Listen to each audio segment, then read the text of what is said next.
Hello दोस्तों आज के सेशन में हम सोल्व करने वाले हैं मैथ्स के कुछ और इम्पोर्टेंट क्वेश्चंस। दोस्तों ये questions HP TET non medical के एग्ज़ाम्स में पूछे गए हैं और यहाँ से आपको डेफिनेटली हेल्प मिलने वाली है आपके आने वाले एग्ज़ाम्स में। तो चलिए बिना टाइम वेस्ट किए स्टार्ट करते हैं क्वेश्चन नंबर फर्स्ट से।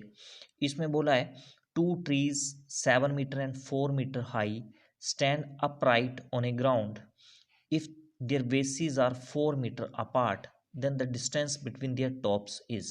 तो बोला है दो ट्रीज हैं, एक की हाइट 7 मीटर है, दूसरे की हाइट 4 मीटर है और उन दोनों के बीच में जो डिस्टेंस है, दोनों का जो बेस है उसके बीच में डिस्टेंस आपको 4 मीटर दे रखा है। आपको बोला उनके टॉप्स के बीच में जो डिस्टेंस है वो कितना होगा। अब देखो ये फर्स्ट ट्री आ गया हमारे पास, इस ट्री को हम AB मान लेते हैं। इसकी हाइट आपको 7 मीटर दे रखी है। दूसरा ट्री जो है उसको हम मान लेते हैं CD, इसकी हाइट आपको दे रखी है 4 मीटर और इन दोनों ट्रीज के जो बेसिस है ना उनके बीच में आपको डिस्टेंस 4 मीटर दे के रखा है। मतलब A से C तक का जो डिस्टेंस होगा वो कितना दिया हुआ आपको 4 मीटर।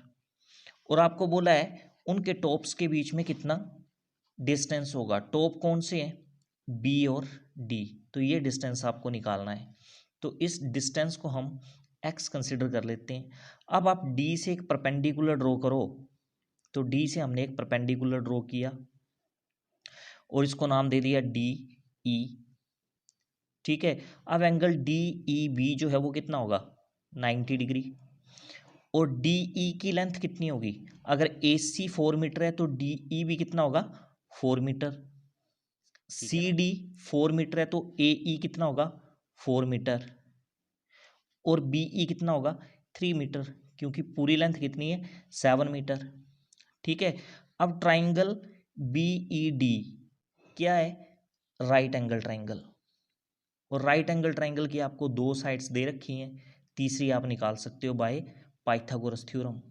ठीक है, तो पाइथागोरस थ्योरम से क्या होता है, हाइपोटेन्यूज का स्क्वायर, हाइपोटेन्यूज कौन सी लाइन है यहाँ पे BD, और BD कितना कंसीडर किया हमने x, तो x का square is equal to base का स्क्वायर, बेस आप 4 मीटर ले लो, 4 का स्क्वायर प्लस परपेंडिकुलर, परपेंडिकुलर आप 3 मीटर ले लो, 3 का स्क्वायर। इसको जब आप सोल्व करोगे तो एक्स स्क्वायर किसके इक्वल आएगा, 4 का स्क्वायर 16 और 3 का स्क्वायर 9 आ जाएगा। 16 और 9 कितने हो जाएंगे 25, तो एक्स स्क्वायर 25 होगा और एक्स कितना होगा √25। ठीक है, 25 का अंडर रूट कितना हो गया 5, तो टॉप्स के बीच में जो डिस्टेंस है वो कितना होगा 5 मीटर। ठीक है, तो ऑप्शन बी जो है क्वेश्चन नंबर 1 का वो सही हो जाएगा। ठीक है, तो यहाँ पे पाइथागोरस थ्योरम से आप इस क्वेश्चन को सोल्व कर सकते थे। अगला क्वेश्चन देखते हैं, question number second. Question number second में बोला है Medha deposited 20% of her money in a bank, after spending 20% of her remainder she has 4800 left with her, how much did she originally have. अब देखो मेधा ने 20%, जितनी भी उसके पास मनी थी उसका 20% उसने बैंक में डिपॉजिट करवा दिया और जो उसके पास बचे उसका 20% उसने खर्च कर दिया और उसके पास बच कितने रहे हैं 4800। तो आपको बताना है उसके पास ओरिजिनली स्टार्टिंग में कितने पैसे थे। देखो इस क्वेश्चन को हम रेशो मेथड से सोल्व करेंगे। कैसे करेंगे, देखो उसने डिपॉजिट कितना करवाया 20%। ठीक है, अब 20% का मतलब क्या होता है 20/100 और 20/100 का मतलब क्या है 1/5। अब ये जो डिनोमिनेटर में 5 है ना, ये क्या होता है टोटल मनी। ठीक है, अगर रेशो में हम ले रहे हैं तो ये 5 रेशो क्या रिप्रेजेंट करेगी टोटल मनी, और ये जो न्यूमरेटर में 1 है ये उसने डिपॉजिट करवा दिया। तो अगर 5 उसके पास थे, 1 उसने डिपॉजिट करवाया, तो बचे कितने रिमेनिंग 4 ही बचे। अब जितने उसके पास बचे ना उसका 20% उसने क्या कर दिया खर्च कर दिया। तो खर्च कितना किया उसने, स्पेंड कितने किए उसने 20% ऑफ 4। ठीक है, अब जब 20% का मतलब 1/5 इंटू 4 और इसको जब डिवाइड करोगे तो 0.8 आ जाएगा। तो 4 में से उसने 0.8 जो है वो खर्च किए। अब उसके पास कितने बचे? 9। उसके पास कितने बचे अब? 4 माइनस 0.8। तो 4 माइनस 0.8 करोगे कितना आएगा? 3.2 आ जाएगा। तो रेशो में उसके पास कितने बचे? 3.2। और एक्चुअल में कितने बचे हैं? 4800। इसका मतलब ये 3.2 जो है, 3.2 रेशो जो है वो किसके इक्वल है? 4800 के।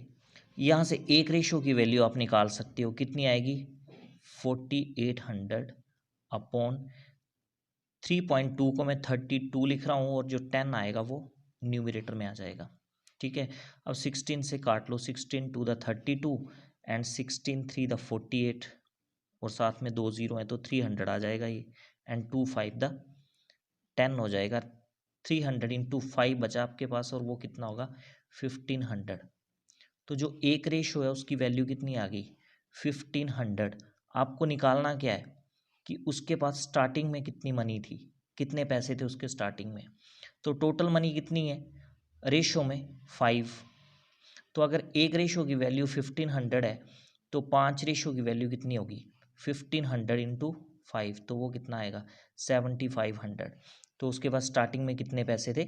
7500। ऑप्शन बी सही होगा यहाँ से। ठीक है, अगला क्वेश्चन देखो, क्वेश्चन नंबर 3।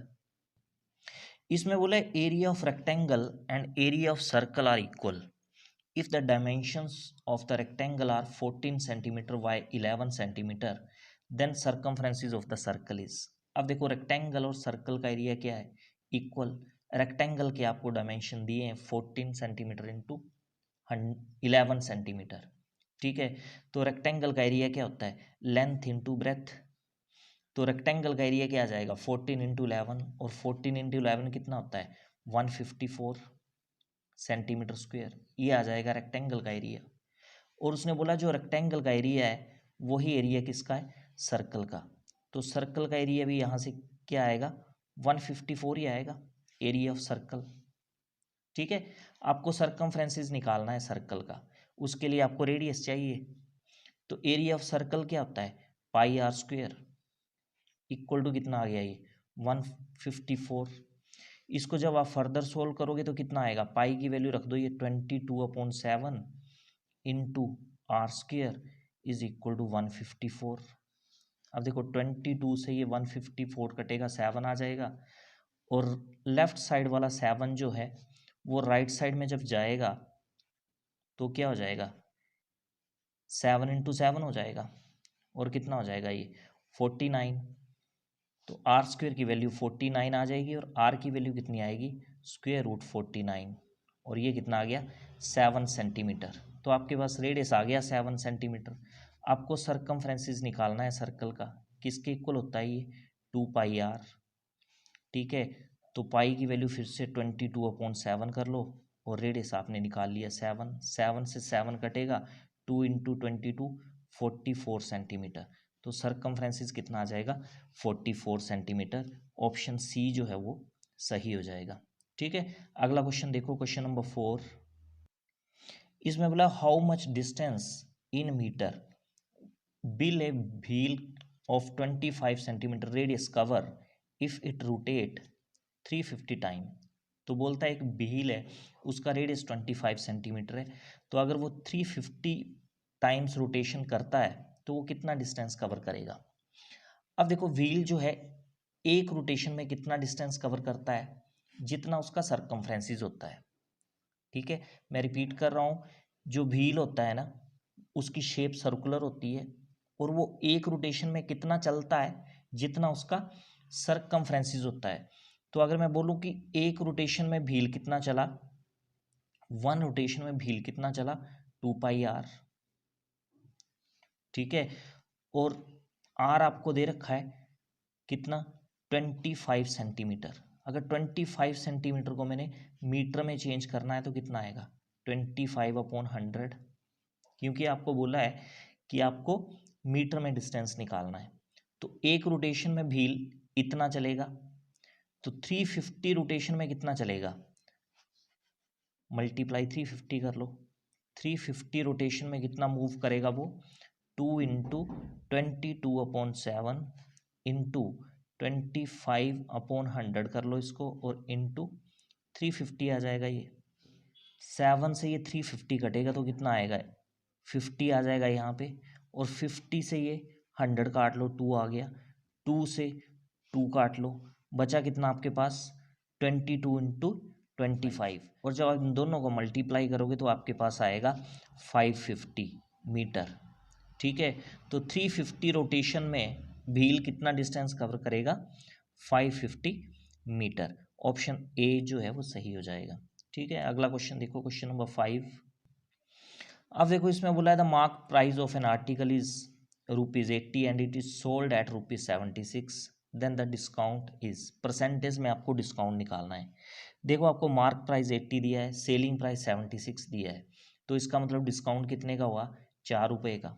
आपको निकालना है डिस्काउंट परसेंटेज, तो क्या फॉर्मूला होता है, डिस्काउंट कितना है ₹4 डिवाइड बाय मार्क प्राइस, यहाँ मार्क प्राइस आएगा इंटू 100। ठीक है, तो 4 से ये 80 कटा कितना आ गया 20, और 20 से 100 कटा कितना आ गया 5%, तो डिस्काउंट कितना होगा 5%। ऑप्शन ए जो है वो सही होगा। अगला क्वेश्चन देखो, क्वेश्चन नंबर 6। इसमें बोला the probability of getting a prime number in a throw of dice is. अब देखो एक डाइज को थ्रो कर रहे हैं तो प्राइम नंबर आने की प्रोबेबिलिटी पूछी है आपको। ठीक है, तो डाइज के फेसिस कितने होते हैं टोटल 6, तो 6 आएगा डिनोमिनेटर में, और कितने फेसिस पे जो नंबर है वो प्राइम नंबर होते हैं। देखो 2 प्राइम नंबर है, 1 हो गया, 3 भी प्राइम नंबर है, 2 हो गया, और 5 भी प्राइम नंबर है, तो 3 फेसिस पे प्राइम नंबर लिखे होते हैं, तो 3 जो है वो न्यूमरेटर में आ जाएगा, काटोगे तो ये प्रोबेबिलिटी क्या बन जाएगी 1/2। ऑप्शन बी जो है वो सही हो जाएगा। ठीक है, अगला क्वेश्चन देखो, क्वेश्चन नंबर 7। इसमें बोला है picture hall has a seats for 820 persons at a recent film show one usher. Usher का मतलब होता है जो निरीक्षण करने वाला होता है ना हॉल में, निरीक्षक बोल सकते हैं इसको आप। One usher guessed it was 3/4 full, another that it was 2/3 full. The ticket office reported 648 sales. Which usher made the best guess? तो देखो एक पिक्चर हॉल में टोटल कितनी सीट्स हैं, 820 पर्सनस के लिए सीट्स अवेलेबल हैं वहाँ पे। एक जो निरीक्षक है वो गैस लगाता है कि ये हॉल जो है 3/4 जो है 3/4 जो है फुल है टोटल सीट्स का। तो देखो फर्स्ट जो है वो कितना गैस लगा रहा है 3/4, 3/4 किसका, जितनी टोटल सीट्स हैं, टोटल सीट कितनी है 820, तो इसको जब सोल्व करोगे कितना आएगा, 4 से ये कटेगा, 4 टू द 805, ये 205 आ जाएगा। तो 3 इंटू 205 जब करोगे तो कितना आएगा, ये आ जाएगा आपके पास 3 5 द 15 और 3 2 द 6, 615 आ जाएगा। तो पहले वाला जो निरीक्षक है वो गैस लगा रहा है कि कितने लोग बैठे हुए हैं हॉल में 615, और दूसरे वाला जो है वो कितना गैस लगा रहा है 2/3, 2/3 किसका 820 का। तो देखते हैं सेकंड वाला का गैस कितना निकलता है 2/3 ऑफ 820। इसको जब आप सोल्व करोगे तो 3 से जब इसको काटोगे 3 टू द 6 आ जाएगा, 2 बचे 22 बने, 3 7 द 21, 1 बचा 10 बने, 3 3 द 9। तो अप्रोक्सीमेशन में ये 273 डेसिमल में आएगा, आगे हम सोल्व नहीं कर रहे हैं। इनको जब आप मल्टीप्लाई करोगे तो कितना आएगा 3 टू द 6, 2 7 द 14, 4 और 1 बचा, 2 टू द 4 और 1 5। दूसरे का गैस कितना है 546 का। अब देखो ये दोनों तो गैस लगा रहे हैं कि इतने लोग जो है हॉल में बैठे हो सकते हैं, पर एक्चुअल में टिकट्स कितनी बिकी है 648। इसका मतलब 648 पर्सन जो है वो हॉल में बैठे होंगे। तो किसका एस्टिमेट सही है, पहले वाले का, क्योंकि जो 648 जो है वो 615 के नियरेस्ट है। ठीक है, तो पहले वाला उशर जो है वो सही गैस कर रहा है, तो ऑप्शन ए जो है वो सही हो जाएगा। ठीक है, अगला क्वेश्चन देखो, क्वेश्चन नंबर 8। इसमें बोला है the median of the observation, तो ये ऑब्जर्वेशन आपको दी हुई है। ठीक है, अरेंज्ड इन असेंडिंग ऑर्डर, और इस ऑब्जर्वेशन को असेंडिंग ऑर्डर में भी लिखा हुआ है और इसका मीडियन कितना दिया आपको 21। आपको एक्स की वैल्यू निकालनी है। देखो मीडियन निकालने के लिए क्या करना पड़ता है हमें, पहले जो हमें डाटा दे रखा है उसको हमें असेंडिंग ऑर्डर में अरेंज करना पड़ता है, वो इन्होंने ऑलरेडी किया हुआ है। उसके बाद नंबर ऑफ टर्म्स हम काउंट करते हैं। तो नंबर ऑफ टर्म्स यहाँ पे अगर हम काउंट करें तो कितनी है, देखो 1 2 3 4 5 6 7 8 9। तो 9 क्या है, ओड नंबर। तो अगर नंबर ऑफ टर्म्स ओड है ना तो मिडल वाली टर्म्स जो है वो क्या होता है, मीडियन होता है। तो मिडल वाली टर्म्स कौन सी होगी, टोटल 9 टर्म्स हैं तो 4 एक साइड से छोड़ दो, 4 एक साइड से छोड़ दो, तो मिडल वाली टर्म कितनी बची, x+2। तो x+2 क्या है आपका मीडियन, और x+2 जो है वो कितना दे रखा आपको 21, क्योंकि मीडियन आपको 21 दिया हुआ है। आपको x की वैल्यू निकालनी है तो कितनी आ जाएगी 19। ठीक है, 2 दूसरी तरफ जाएगा तो माइनस हो जाएगा। ऑप्शन ए जो है वो सही होगा। अगला क्वेश्चन देखो, क्वेश्चन नंबर 9। इसमें बोला है 3 cubes of metal whose edges are 6 centimetre 8 centimetre 10 centimetre respectively are melted to form a single cube, the edge of the new cube is. देखो यहाँ से आपको दो चीज़ें पता होनी चाहिए। एक तो क्यूब का वॉल्यूम क्या होता है, तो वो साइड इंटू साइड होता है। अगर क्यूब की साइड ए है तो क्यूब का वॉल्यूम ए क्यूब होगा। ठीक है, और दूसरा अगर हम ये 3 क्यूब को मेल्ट करके एक नया क्यूब बना रहे हैं ना, तो इन तीनों क्यूब्स के जो वॉल्यूम का सम होगा वो नए क्यूब के वॉल्यूम के इक्वल होगा। ठीक है ना, तो पहले क्यूब की साइड कितनी है 6 सेंटीमीटर, तो इसका वॉल्यूम कितना होगा 6 क्यूब। दूसरे का वॉल्यूम 8 क्यूब और तीसरे का वॉल्यूम 10 क्यूब। तो इन तीनों क्यूब्स का जो वॉल्यूम है उसका जो सम है वो किसके इक्वल होगा, जो नया क्यूब बनेगा उसके वॉल्यूम के। और नए वॉल्यूम ए मान लें तो उसका वॉल्यूम कितना होगा ए क्यूब। ठीक है, 6 का क्यूब करोगे आप तो 216 आएगा, 8 का क्यूब आएगा 512 और 10 का क्यूब 1000। ठीक है, और दूसरी तरफ ए क्यूब आ जाएगा, आपको ए की वैल्यू निकालनी है 1728। ठीक है, और इक्वल टू ए क्यूब आ जाएगा, क्योंकि आप क्यूब हटाओगे ना राइट साइड से तो यहाँ क्या आ जाएगा, क्यूब रूट आ जाएगा 1728 का, और राइट साइड में ए बचेगा। 1728 का क्यूब रूट कितना होता है 12। तो जो ए की वैल्यू है वो कितनी आएगी 12। इसका मतलब जो नया क्यूब बनेगा उसकी जो एज है वो कितनी होगी 12 सेंटीमीटर। तो ऑप्शन ए जो है वो सही हो जाएगा। ठीक है, अगला क्वेश्चन देखते हैं, क्वेश्चन नंबर 10। इसमें बोला है fruit seller purchase 20 kg of apples at ₹50 per kg. Out of these 10% of apple found to be rotten. If he sells the remaining apples at ₹60 per kg, then his dash is dash percent. अब देखो उसने 20 kg Apple खरीदे 50 रुपये प्रति KG के हिसाब से, तो उसका कॉस्ट प्राइस कितना बनेगा 20 × 50 ₹1000। ठीक है, अब देखो 10% एप्पल जो थे वो उसके क्या हो गए, खराब निकले, खराब हो गए। 20 kg उसने खरीदे थे, 10% खराब हुए। अब 20 kg का 10% कितना होगा 2 kg। ठीक है ना, तो उसके पास सही एप्पल कितने हुए 18 kg। जो 18 kg उसके पास थे वो उसने बेचे 60 रुपये प्रति केजी के हिसाब से।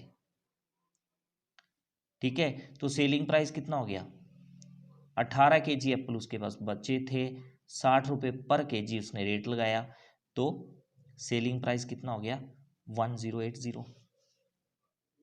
ठीक है, तो क्या हो रहा है उसको प्रॉफिट, क्योंकि सेलिंग प्राइस ज़्यादा है। प्रॉफिट कितना हो रहा है आप 80 रुपये का, पर आपको निकालना है प्रॉफिट परसेंट। प्रॉफिट परसेंट कैसे निकालते हैं, जितना उसको प्रॉफिट हुआ, कितना प्रॉफिट हुआ 80 रुपये का, divide by cost price into 100। तो 3 जीरो से ये 3 जीरो कट जाएंगी, तो प्रॉफिट होगा उसको कितना 8% का। ऑप्शन ए जो है वो सही हो जाएगा। ठीक है, तो ये थे कुछ क्वेश्चंस जो आज हमने सोल्व किए। आई होप ये वीडियो आपको अच्छा लगा होगा, आपके आने वाले एग्ज़ाम्स के लिए बेनिफिशियल लगा होगा। Thanks for watching it.